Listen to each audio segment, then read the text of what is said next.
Ang ninuno.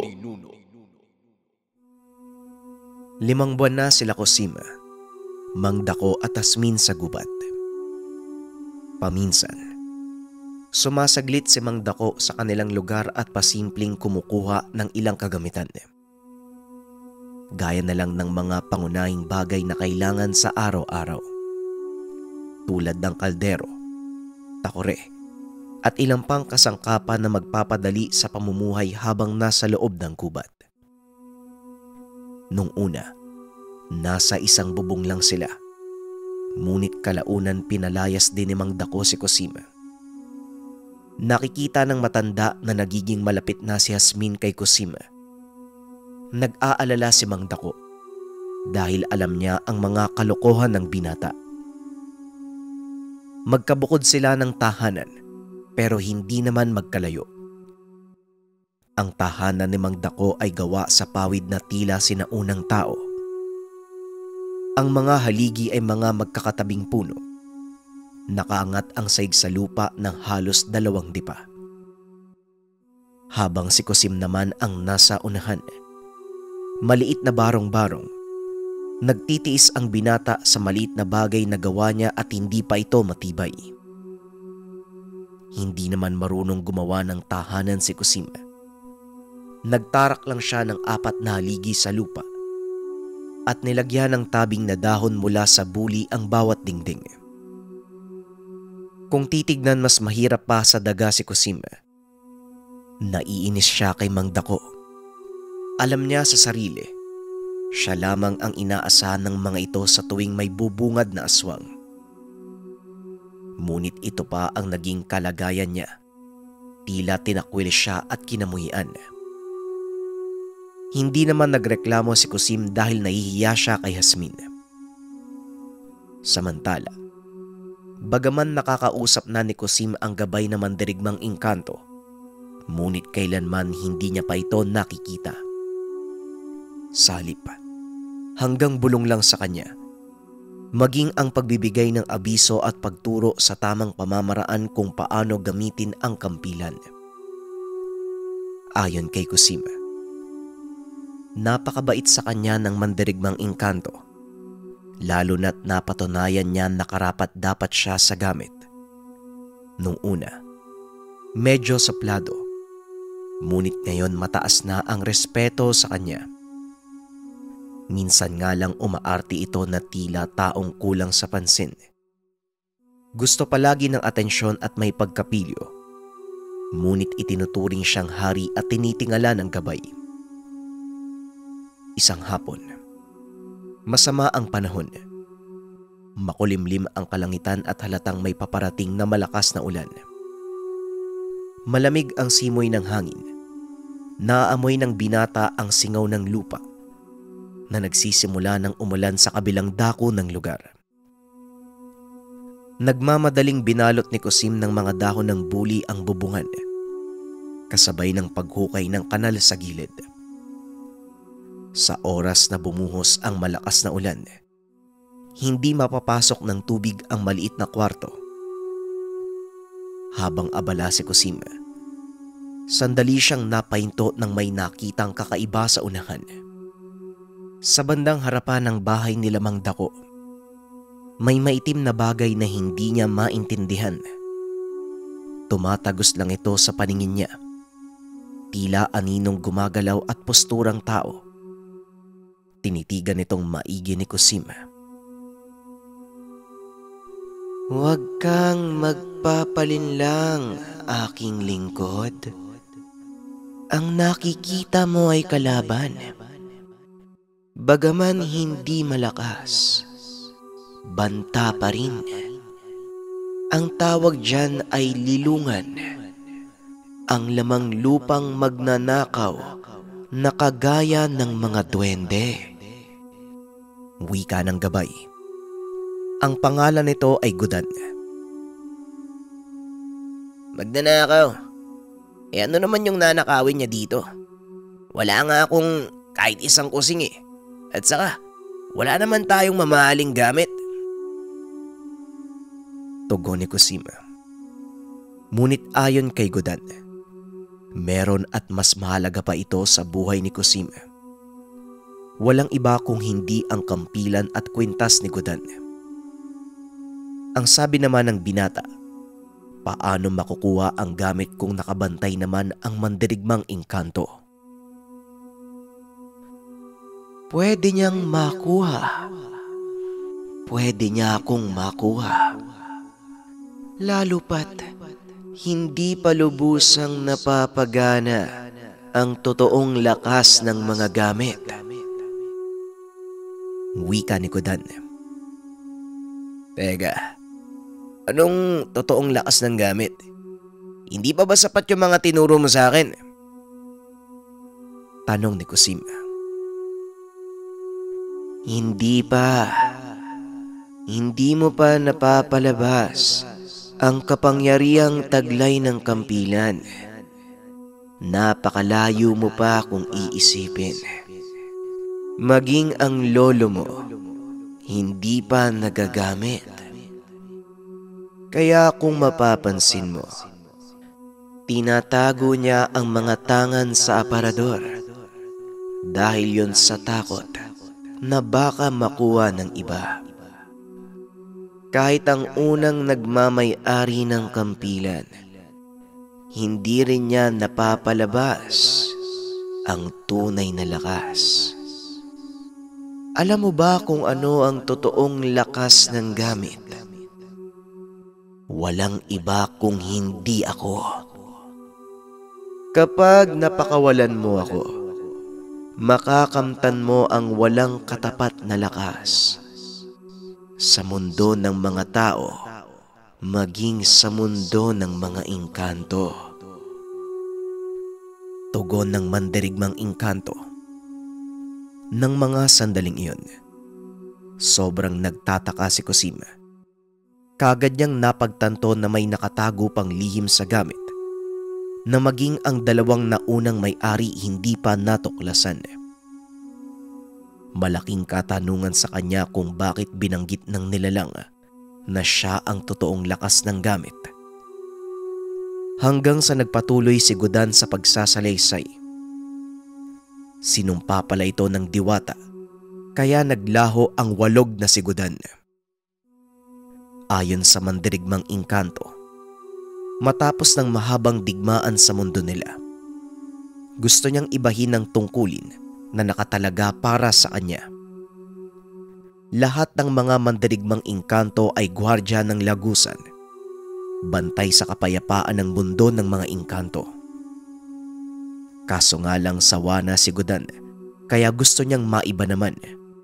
Nang sa ganon kahit papano, maranasan niya ang nararanasan ng ibang uri.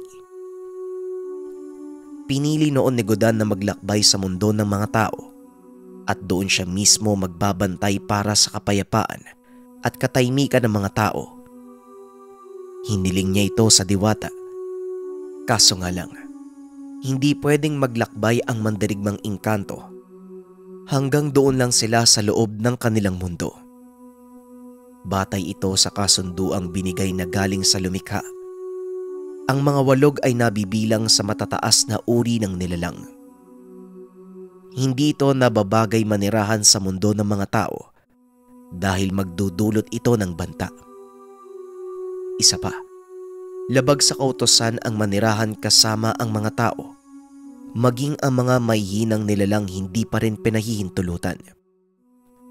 Maliban na lang kung espiritual na kaanyuan, may paraan para mapalabas ang totoong kaanyuan at espiritual na presensya. Nagawa na ito ng ibang engkanto at naging malaya. Kaso nga lang may banal na proseso. Katulad na lang ng pagsuko ng mga gamit ng mga nilalang. Ibinibigay ito sa karapat-dapat na tao. Nakakalabas sila sa mundo ng tao ngunit sa piling araw lamang. Madalas itong nangyayari sa banal na akda o ang mahal na araw. Ito ngayon ang tinatawag na mutya sa mundo ng mga tao. Sa oras na makuha ng tao, doon magkakaroon ng ugnayan ang tao at engkanto. Maraming beses na itong nangyari, napatunayan at nabigyan ng basbas. Balikan natin ang huling pag-uusap ng Diwata at ni Godan. Ang gamit mo ay ang lakas mo. Diyan ka kumukuha ng kapangyarihan. Yan ang isusuko mo. Ngunit isusumpa muna kita. Papayag ka ba na ikulong ko ang katawan mo sa gamit?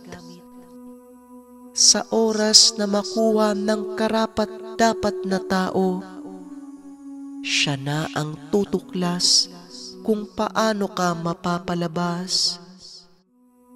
Tandaan mo, kahit nasa mundo ka na ng mga tao, may dapat ka pa ring sundin. Kung sino man ang mag-aalaga sa'yo, hindi ka pwedeng humiwalay sa kanya dahil mamamatay ka. Makakalipat ka lang sa oras na mamatay na ang tao. Sa madaling salita, kung sino ang nagbabantay sa'yo, magiging isa kayong dalawa. Ito ang mga katagang binitawan ng Diwata habang kausap ang mandirigmang engkanto. Dahil sa tindi ng pagnanais ng walog na si Godan, hindi niya naalintana ang babala ng Diwata. Pumayag ito kahit mapapasailalim siya sa dikna ng tao para lamang makamtan ang matagal ng inaasam. Pumayag si Godan at matapos makapagbitaw ng kataga, kagad naglaho ang walog at nakulong sa kwintas.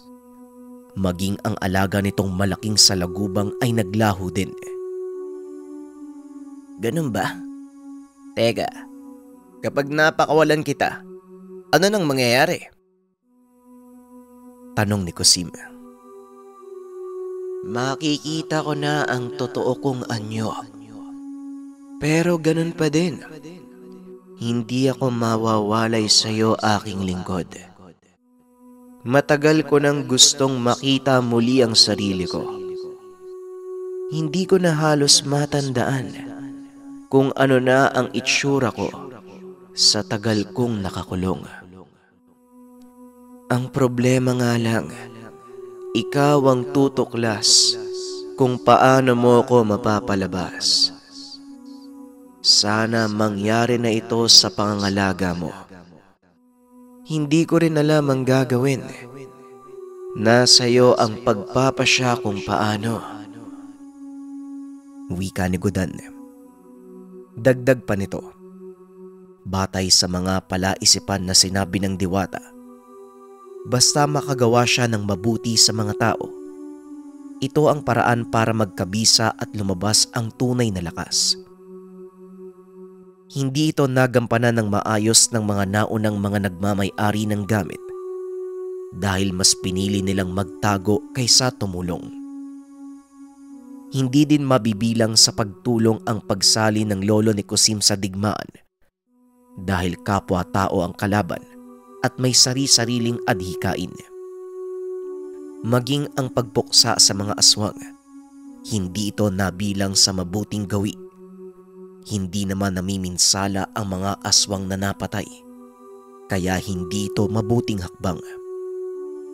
Ang dahilan ng walog kung bakit niya gustong maglakbay sa mundo ng mga tao para bantayan ang kaligtasan ng mga ito, kagaya ng pagbantay niya sa kaligtasan sa mundo ng mga engkanto.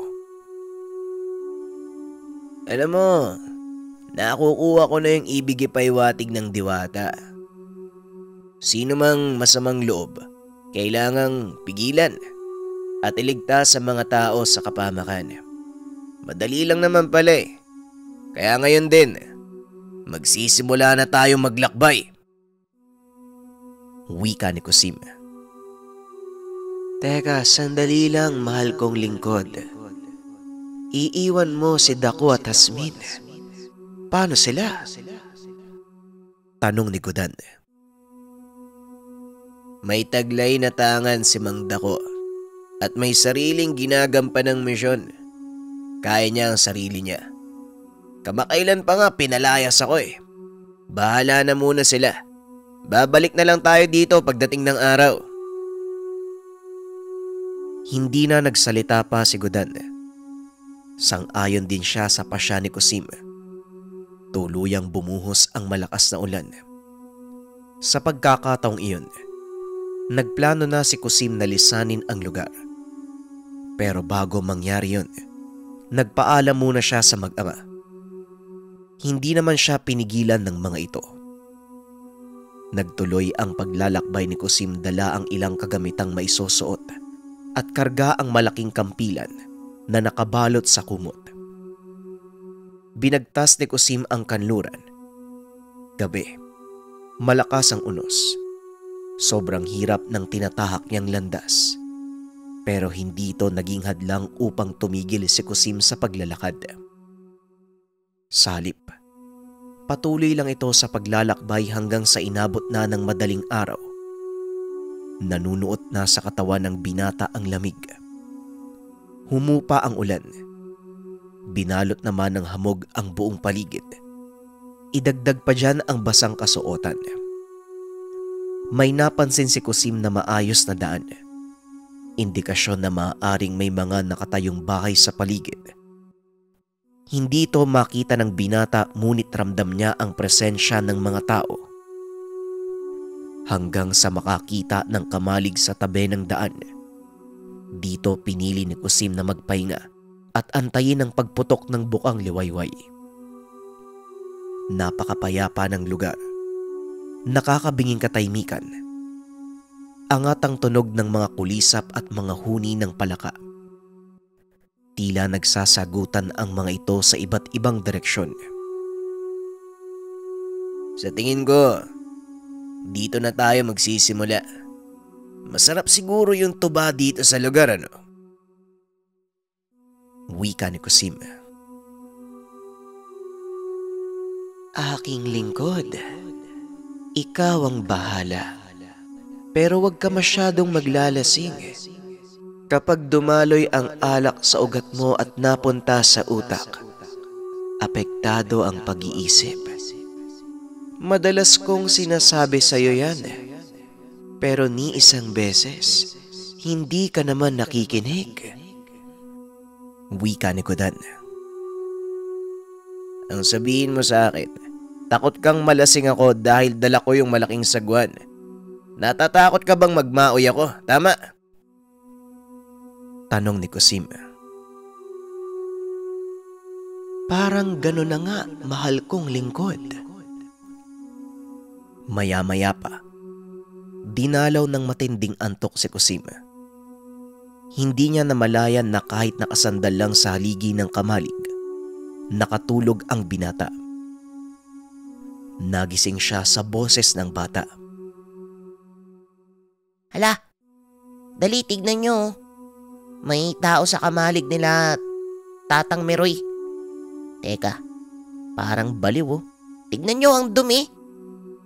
Wika ng bata sa likuran ng kamalig. Dalawa ito. Isang babae at lalaki na sa pagkakatansya ni Kusim. Nasa edad 9 lang. Angat na ang araw ng mga sandaling ito. Mapungas pa ang mga mata ng binata. Pagtayo niya, nauntog pa siya sa kawayang kinakapitan ng pawid. Aray ko. Teka, saan kayo pupunta? Hoy! Hindi ako baliw, no?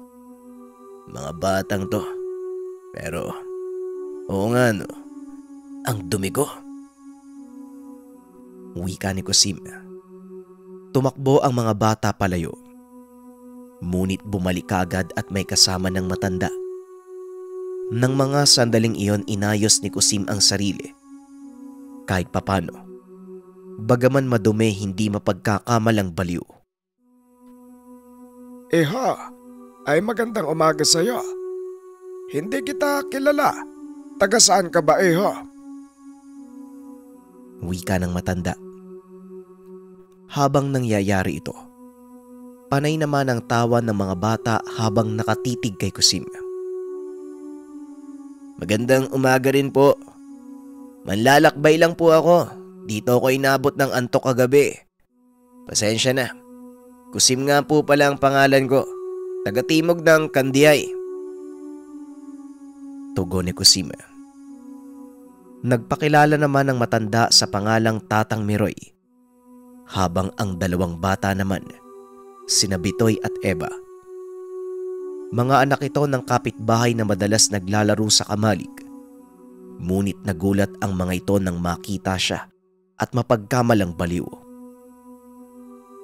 Wala yun. Ayos lang. Ang dumi ko po kasi. Naabutan kasi ako ng malakas na ulan kagabi. Wika ni Kusim. Tumango naman ang matanda at sinabi, ang lupang kinatitirikan ng kamalig, pagmamay-ari ni Tatang Miroy. Kung gustong manatili ng binata sa lugar, walang problema sa kanya. Nagpasalamat naman si Kusim at sinabing hindi siya magtatagal sa lugar. Dito napatanong ang matanda kung ano ang dahilan ng paglalakbay ng binata. Hindi kaagad nakapagsalita si Kusim.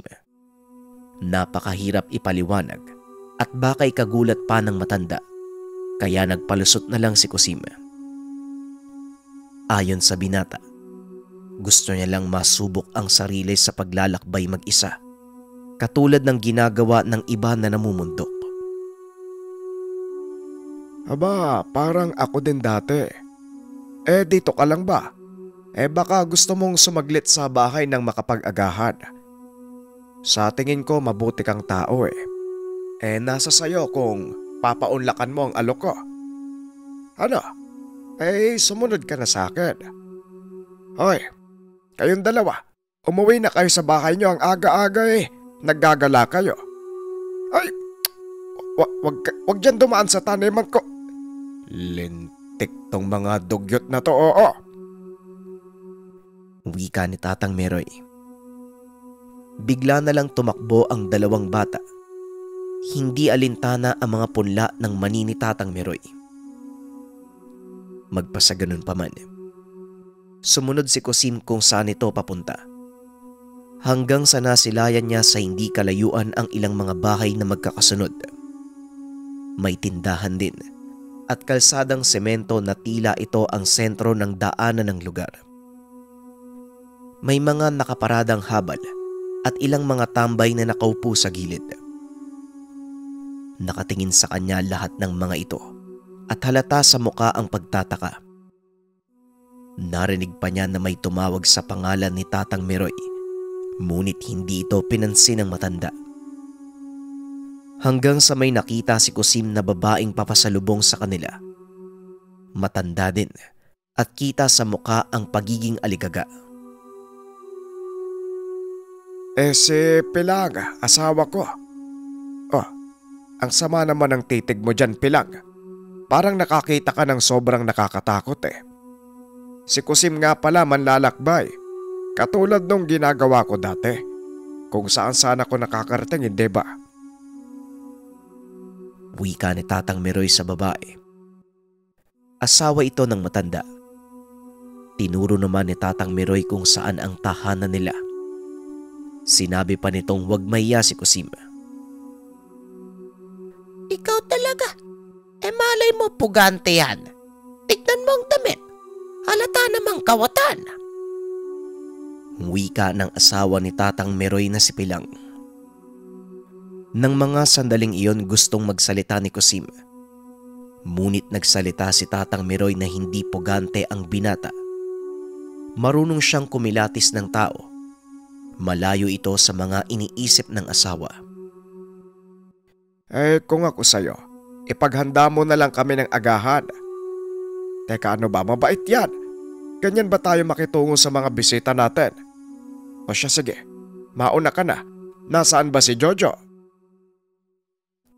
Tanong ni Tatang Miroy. Umalis ang anak mo. Hindi nga nagsabi kung saan pupunta. Pero parang nagmamadali. Tugon ni Aling Pilang. Ang tahanan nila ay karaniwang nakikita sa probinsya. Nakaangat ang saig sa lupa. May beranda at may malawak na sala sa loob. May 2 kwarto. Nang mga sandaling ito nasa beranda si Kusim at nakaharap sa kalsada, Tiningala siya ng mga taong napapadaan. Kita sa muka na naninibago sa kanya. Sa isip ng binata, karaniwan lang ang ganitong reaksyon sa mga pook na may iilan lang sa kabayan. Halos magkakakilala ang lahat, kaya alam nila kapag may dayo. Lalo na ganon ang itsura ni Kusim na mukhang taong grasa. Sinandal ng binata ang kampilan sa haligi ng beranda. Nakabalot naman ito ng kumot kaya hindi mahalatang sandata. Pero sa hindi inaasahang pagkakataon, nasagi ito ni Aling Pilang. Dahilan kaya natumba at kinagulat ng matanda. Kumalabog ang buong tahanan sa bigat. Ay, ano ba tong dala-dala mo? Parang bakal na napakabigat. Tanong ni Aling Pilang. Akma sanang bubuklatin ni Aling Pilang ang tela. Kagad itong pinigilan ni Kusim. Hinila ang kampilan. Nagulat naman ang ginang. Wala ho. Mga kasangkapan ko lang po to para sa gubat. Wika ni Kusim. Ay, ganun ba? Hindi naman may pagkakailan na kailangan mo talaga ng mga kasangkapan. Paano mo naman nabuhat yan ng ganong kadali? Halata namang sobrang bigat niyan. Akala ko nga, guguho ang bahay nung bumagsak. Ano po kasi, sanay po ako sa mga mabibigat na bagay, Aling Pilang. Pagpapaliwanag ni Kusim. Hindi naman na nagsalita pa si Aling Pilang. Maya-maya pa naghanda na ito ng agahan. Kumain ng sabay si Kusim at Tatang Meroy. Sabi pa ng matanda, wag itong maiilang sa tahanan niya. Bukas silang mag-asawa sa mga bisita, kahit hindi nila kakilala basta maayos makitungo. Kaswal lang ang pag-uusap nilang dalawa habang kumakain. Hanggang sa bigla na lang natahimik si Tatang Meroy at naging seryoso ang muka. Nakaramdam ng kakaiba si Kusim. Hanggang sa matapos kumain, kagad siyang bumalik sa beranda. Ilang minutong namagitan, lumapit sa kanya si Tatang Meroy. Napakalayo ng tingin. Nakadungaw sa harang ng beranda at biglang nagsalita. Kanina, pagpasok ko doon sa kwarto, nakita ko ang garapa ko na may lamang himag na basag na. Bumubula ang lana. Doon pa lang, nagpapaiwatig na yon na may elemento sa bahay ko. Hindi ko alam kung ano ka eh. Hindi ka naman aswang dahil hinaluan ko ng pangontra ang pagkain mo. Iho, tapatin mo nga ako. Ano ba talagang sadya mo sa lugar? Tanong ni Tatang Meroy. Nang mga sandaling iyon, napayuko si Kusim. Hindi nagsalita, nanatiling tahimik. Marahan niyang kinuha ang nakasandal na kampilan. Aalis ka. Hindi mo man lang ba sasabihin sa akin kung sino ka? Alam mo, Eho, may mga bagay na mahirap maunawaan. Alam mo kung bakit ko sinabi na katulad mo kung manlalakbay noon, kung saan-saan napapadpad. Dahil yan sa tahas ko. Kusim, may tangan ako at kailangan ko itong kargahan palagi. Maliban pa dyan, naghahanap din ako ng iba't ibang uri ng tangan para may pangdagdag na lakas. Kaya kung ano man ang meron sa'yo, marahil may ideya na ako. Pero hindi ko pa alam kung ano ang nakatagong lihim. Maaari bang malaman, Iho? Wika ni Tatang Meroy. Halong emosyon ang naramdaman ni Kusim. Pagkamangha, pagtataka, dahil sa hindi niya inaasahan na may karunungan pala si Tatang Meroy. Alam niyang hindi niya na maitatago ang sarili sa matanda. Sa tingin niya tinadhanang magkakilala silang dalawa. Pinili na noon ni Kusim na isiwalat ang nakatagong pagkatao. Pero bago ang lahat. Tatang Meroy, ipagpaumanhin niyo po kung tinago ko ang pagkatao ko. Meron po akong tangan pero hindi karaniwan. Pamilyar po ba kayo sa kampilan ng walog? Wika ni Kusim. Kampilan? Kampilan ba ka mo ng mandirigmang engkanto?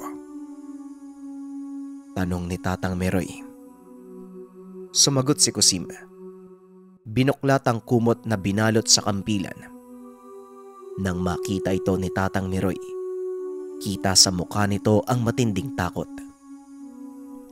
Nanlaki ang mga mata, napatras ng bahagya at napailing pa. Alam mo, Iho, sobrang lakas ng gamit mo. Ngayon pa nga lang, nagtatayuan ang mga balahibo ko. Ikaw bang mananabas? Tanong ng matanda. Umiling naman si Kusim. Sinabing hindi. Pero ang dating may-ari ng gamit, ito ang mananabas. Ang lolo niyang si Adoro at siya ang sumunod sa gamit ng matanda. Dagdag pa ni Kusim, hindi niya pa lubusang napag-aaralan ang tangan, kaya siya naglalakbay para alamin at aralin kung paano papalabasin ang tunay na lakas ng kampilan. Ganun ba? Ay, nakakatakot ka pala, no? Sana naman hindi mo gamitin yan sa masama. Napakadelikado kapag nagamit mo yan sa maling paraan. Wika ni Tatang Meroy. Narinig ko na po ang katagang yan kay Mang Dako. Teka, paano niyo po ba nalaman na napakadelikado nito? Tanong ni Kusim. Ayon naman kay Tatang Meroy, lahi sila ng may kaalaman. Sobrang hinahangaan nila ang dating mananabas. Napagtanto ni Tatang Meroy na lolo pala ito ng binata. Nakausap niya na dati si Lolo Adoro. Sa katunayan, isang beses nagkita sila sa gubat at kamuntikan ng magkaroon ng komosyon. Inakala noon ni Adoro na aswang si Tatang Meroy. Paano ba naman? Habang tumutugis ng aswang si Lolo Adoro, naroon si Tatang Meroy at binata pa ng panahong iyon. Kasalukuyan siya noong pagala-gala sa gubat dahil sinusundan ang mga bakas ng aswang. Kaso sa hindi malamang dahilan, nakaumang na pala sa lugar ang dating mananabas. Kung hindi ko pinaramdam ang presensya ko, marahil patay na ako eh. Nakaamba na sa leg ko noon ang kampilan na yan. Isang maling kilos ko lang, hiwalay ang ulo ko sa katawan ko. Ang lolo mong si Adoro, nanlilisik ang mga mata. Nakikita ko sa kanya ang pagiging mabagsik. Sana katulad ka sa kanya na mabuting tao. Wika ni Tatang Meroy. Hindi ko kailanman gagamitin ito sa masama. Alam ko na po ang mangyayari. Kaya po pala, hindi na ako magtatagal ha. Aalis na po ako. Wika ni Kusim. At teka, sandali lang, teka. Bakit parang naasiwa ka dahil nalaman ko kung sino ka? Huwag kang mag-alala. Anumang narinig at nalaman ko sa'yo, sa akin na lang yon. Sa katunayan, kilala ko dito sa lugar bilang manggagamot. Kaso minsan, tinatanggihan ko ng mga pasyente. Eto kasing anak ko nagagalit eh. Nagmumukha daw kaming sinaunang tao. Yung anak ko, hindi naniniwala si Jojo sa mga kakaibang bagay. Lalong-lalo na sa albularyo eh. Nagagalit siya tapos nahihiya. Madalas siyang tuksoin ng mga kaibigan na anak siya ng manghihilot, mananabang, mananambale at iba-iba pa. Buhay nga naman oo. Pero huwag ka nang umalis. Dito ka na lang muna manatili. Alam ko nahihiya ka lang eh. Ayos lang naman sa akin. Yun lang naman ang gusto kong malaman sa'yo eh. Hindi ka naman masamang tao, kaya wala kang dapat ipag-alala. Wika ng matanda. Hindi naman po ako nahihiya. Ang sa akin lang po, kapag nanatili ako dito ng matagal, malalagay ang buhay ng pamilya nyo sa panganib. Matagal na po ako nananatili sa gubat. Lumayo po ako sa pamilya ko dahil kapag nalaman ng mga aswang kung sino ang mga kaanak ko, siguradong papatayin sila. Tugon ni Kusime. Dagdag pa ng binata. Kahit nasa gubat, patuloy siya sa pagtugis sa mga aswang na gustong pumatay sa kanya. Ngunit tila hindi ito nauubos. Napakarami niya nang napatay ngunit may sumusulpot pa rin. Minsan 2 beses sa isang linggo. Paminsan ay 3. May napapatay siya ngunit meron ding nakakatakas. Tumango si Tatang Meroy at naintindihan niya ang binata. Ngunit bago umalis, sinabihan niya itong kapag gustong bumalik, bukas ang pintuan ng tahanan niya. Hindi naman siya natatakot sa banta sa buhay ng pamilya kapag nanatili ang binata. May kaalaman si Tatang Meroy at sa katunayan, 2 aswang na ang napatay niya. Minsan na ding napasabak ang matanda sa napakalakas na mangkukulam. Sa kabutiang palad, nagtagumpay naman si Tatang Meroy. Basta, kung wala kang masisilungan, bumalik ka dito. Hindi ako takot sa mga aswang na gustong pumatay sa'yo, ano? Pero bueno, mag-iingat ka. Wika ni Tatang Meroy. Tumango naman si Kusime. Tumalikod at bumaba ng bahay. Tinawag pa nito ang asawa ni Tatang Meroy na naroon sa likuran. Nagpaalam ang binata na aalis na. Hindi naman nagsalita ang matanda. Sa halip na kasimangot ang muka at halatang galit. Maraming salamat po sa inyo. Konting ngiti naman po dyan, oh. Wika ni Kusime. Tuluyan na itong naglakad palayo. Hinabol pa siya ng 2 paslit na si Bitoy at Eva. Tinutukso si Kusim na taong grasa. Napapailing na lang ng mga sandaling iyon si Kusime. Nang makarating siya sa kamalig kung saan nakatulog, naupo muna siya sandali. Nag-isip kung saan pupunta. Maya-maya pa, nagsalita ang gabay. Aking lingkod, may aswang sa kanluran. 2. Nagbabantay sa'yo. Wika ng mandirigmang engkanto. Kagad tumayo si Kusim at tumingin sa kanluran. Nakita niya ang 2 tao. 2 lalaki ang nakatitig sa kanya. Gudan, matanong ko lang. Di ba pagtulong ang magpapalabas sa lakas ng kampilan? May tuturing bang pagtulong kapag napatay ko yung 2? Tanong ni Kusim. Kung pagtulong yan, mahal kong lingkod, matagal na sana akong nakalabas. Ikaw ang tinutugis ng mga yan. Maliban na lang kung naminsala ng mga tao. Di ba nga aking lingkod, naipaliwanag ko na sa'yo ang lahat? Tugon ni Gudan. Nakakasawa naman.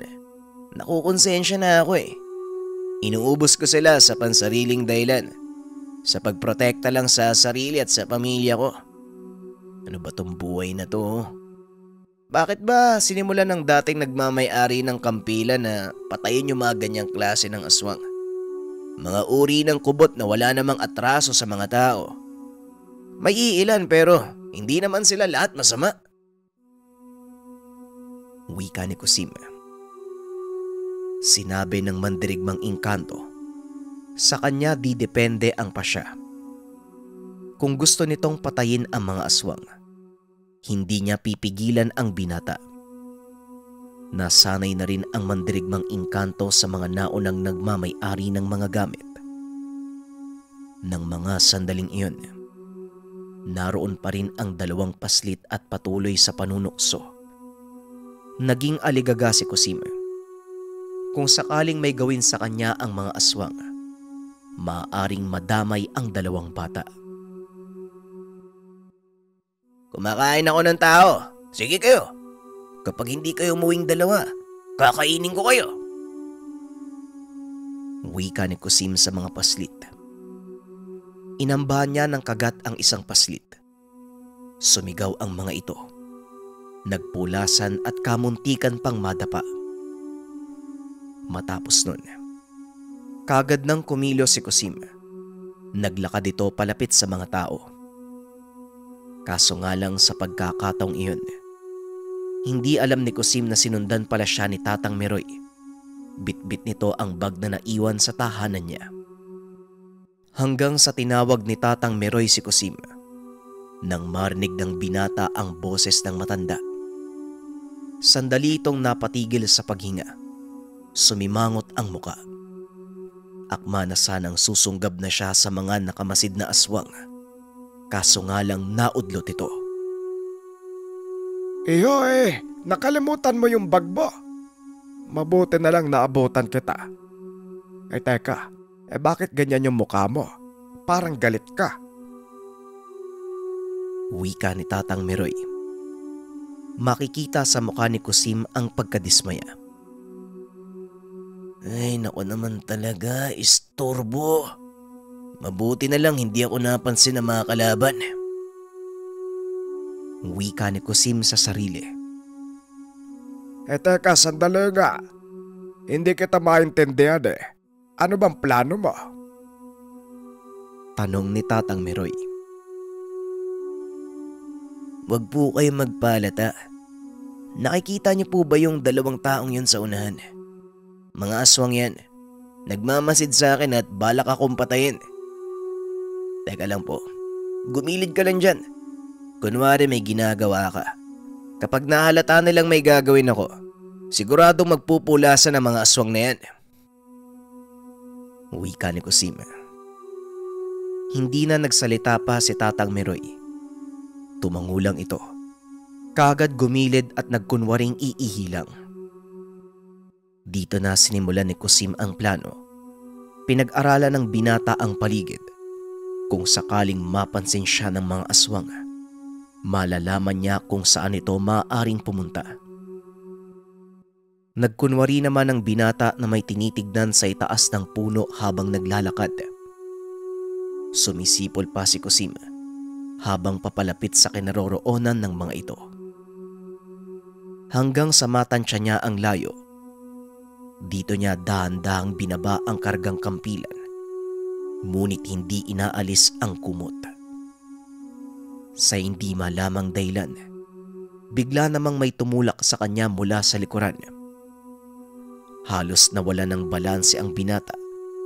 Kamuntikan pang matumba. Mabuti na lang kagad na itukod ang kampilan. Gulat na gulat si Kusim ng mga sandaling ito. 3 pala ang nakamasid. Yung isa nakaupo sa gilid at hindi niya napansin. Kagad namang naalarma ang 2 pang aswang. Tumakbo ang isa na tumulong sa kanya. Kaso nga lang ang 2 naman, naiwan at nakatitig sa kanya. Nakasimangot ang muka na tila asong gustong sumunggab. Nang mga sandaling iyon, makikita na kay Tatang Meroy ang pagkataranta. Hindi na malaman ang gagawin at tila gusto nang umalis, ngunit nag-aalangan. Napagtanto niyang ito ang mga aswang na tinutukoy ni Kusim. Matapos maging agresibo, kagad niyang naramdaman ang pagiging aswang ng mga ito. Bagaman may araw at hindi nakakapagpalit ng anyo, nakilatis ito ng matanda. Doon ginanahan si Kusim. Inunat ang mga kamay at winasiwas ang kampilan. Dito niya tinanggal ang nakabalot na tela. Hindi ba kayo titigil sa pagtugi sa akin? Hindi pa ba kayo nadala? Ilan ang napatay ko sa uri nyo? Isipin niyo naman na may sarili din kayong buhay at pamilya. Wika ni Kusim. Yun nga ang dahilan. Habang pinupuksa mo mga kalahi namin, mas umiinit ang dugo namin sa'yo. Wala na kaming pakialam kung ano man ang mangyari sa amin. Basta mapatay ka lang. Wika ng isang aswang. Sino bang nag-utos sa inyo na patayin ako? Wala naman ah. Ang pinanghugutan nyo lang ng galit yung dating mananabas. Ngayon nasa akin na yung gamit. Wala akong planong puksain kayo. Alam ko namang namumuhay lang kayo ng tahimik. Alangan naman pabayaan ko lang ang sarili ko. Papatayin nyo ako di sige, gaganti ako. Kung hindi na importante sa inyo ang buhay nyo, simulan nyo nang lumapit nang hindi na ako mahirapan. Wika ni Kusim. Mas nagalit ang dalawang aswang. Nagkatitigan ang mga ito at halos sabay pang tumango sa isa't isa. Mapang-alipusta ka. Salot ka sa lahi namin. Wika ng isang aswang. Marahan silang lumapit kay Kusim at umamba ng pag-atake. Nang mga sandaling iyon nag-aalangan naman si Kusim. Hindi dahil sa takot siya sa aswang, kung hindi nakaramdam siya ng konsensya sa mga ito.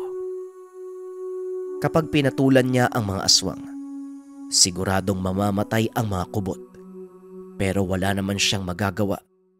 Walang mapagpipilian ng binata kung hindi patayin, imbis na siya ang maunahan. Pasensya na, pero kailangan kong gawin to. Wika ni Kusim. Sabay hampas ng kampilan sa umamba sa kanya. Tinamaan sa kamay ng tinangkang salagin ang kampilan. Naputol ito. Napasigaw ang aswang sa sakit. Habang yung isa naman, mas nagalit pa at muling sumunggab sa kanya. Binaliktad ni Kusim ang talim ng kampilan at pinalo sa balikat ng aswang. Tinamaan at sumuray ito hanggang sa natumba. Susundan pa sana ng pagpalo ni Kusim, ngunit nakaramdam siya ng matinding awa. Paano ba naman kasi? Bagaman galit ang aswang, nakikita niyang tumutulo ang luha sa mga mata nito. Tila desperado kahit kontra sa loob ang ginagawa. Kaya naman binaba ng binata ang kampilan at umupo. Noon pa man, gusto ko nang sumuko sa kakapatay sa inyo. Pero kayo din yung nagtatangka sa buhay ko Pwede ba? Itigil na natin to. Mabait naman yung lahi nyo ng aswang Batay na din sa sinabi sa akin ni Mang Dako. Ay nako, huwag ka nang tumayo. Pinapahirapan nyo lang yung sarili nyo Itigil na natin to. Wika ni Kusim. Hindi nakinig sa kanya ang aswang. Tumayo ito at may kinuha sa tagiliran. Isang itim na patalim na labis ikinagulat ni Kusim. Bumulong ang gabay na engkanto na umilag siya. Kagad namang umatras si Kusim at hinarang ang kampilan. Ngunit hindi tumigil ang kubot at lumapit ito sa kanya. Iniwasan naman ni Kusim. Muling bumulong ang gabay at sinabing unahan na niyang mapatay ang nilalang. Ang hawak niya, punyal na sinabuyan ng apog, katas ng bangkay at himag sa silangan. Wika ni Godan. Para saan naman yan? Parang takot na takot ka. Tanong ni Kusima. Ayon sa mandirigmang engkanto, ito ay klase ng sumpa na kayang pumatay ng kahit anong klase ng engkanto, gaano man kalakas. Mamamatay ako kahit madaplisan ka lang at siguradong madadamay ka. Ang himag sa silangan, isa yang banal na langis, hinaluan ng mga kasangkapan para maging sumpa. Wika ni Godan. Hindi na nagsalita pa si Kusim. Labag man sa kalooban, pinili ng binata na patayin na lang ang aswang. Bago pa ito umatake, muling inunahan na ito ni Kusim. Buong lakas niyang hinampas ang kampilan sa ulo. Nahati sa dalawa ang katawan ng aswang. Hanggang sa yung isa naman na naputulan ng kamay. Hindi na inantay pa ni Kusim na makatakas. Kagad niyang tinaga ang leeg. Naputol ang ulo at gumulong sa lupa. Matapos nun, sinubukan niyang sundan yung tumakas. Nilapitan naman ni Tatang Meroy ang mga bangkay. Kita sa mukha nito ang matinding pangingilabot. Naduwal pa ang matanda nang hindi maatim ng sikmura ang nagkalat ng mga lamang loob. Sinipat niya si Kusim. Naroon ito sa liblib, nakapatong sa malaking bato.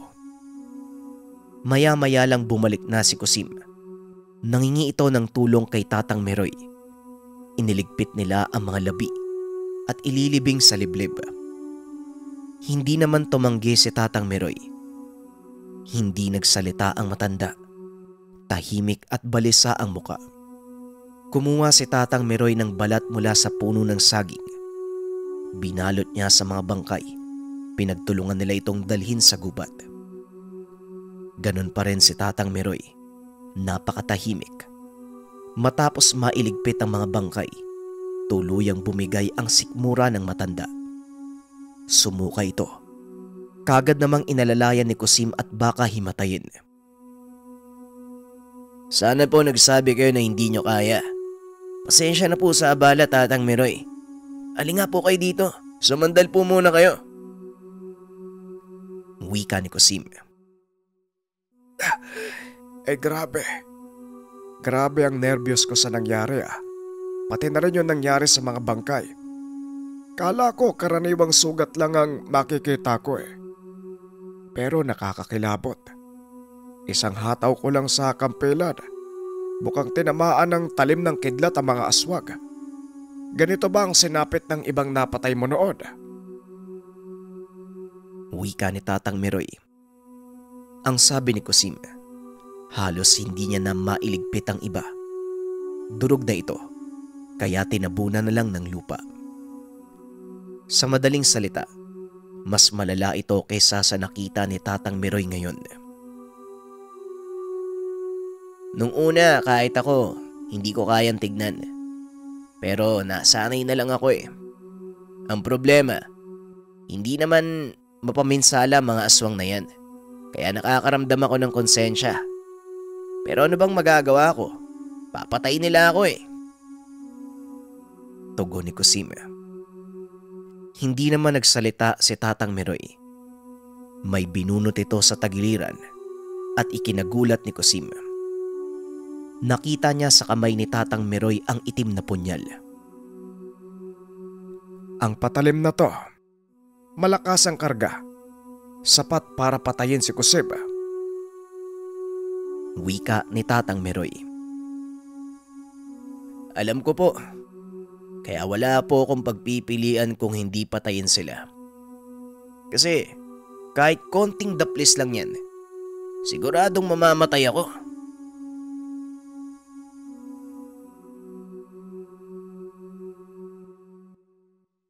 Ang Ninuno.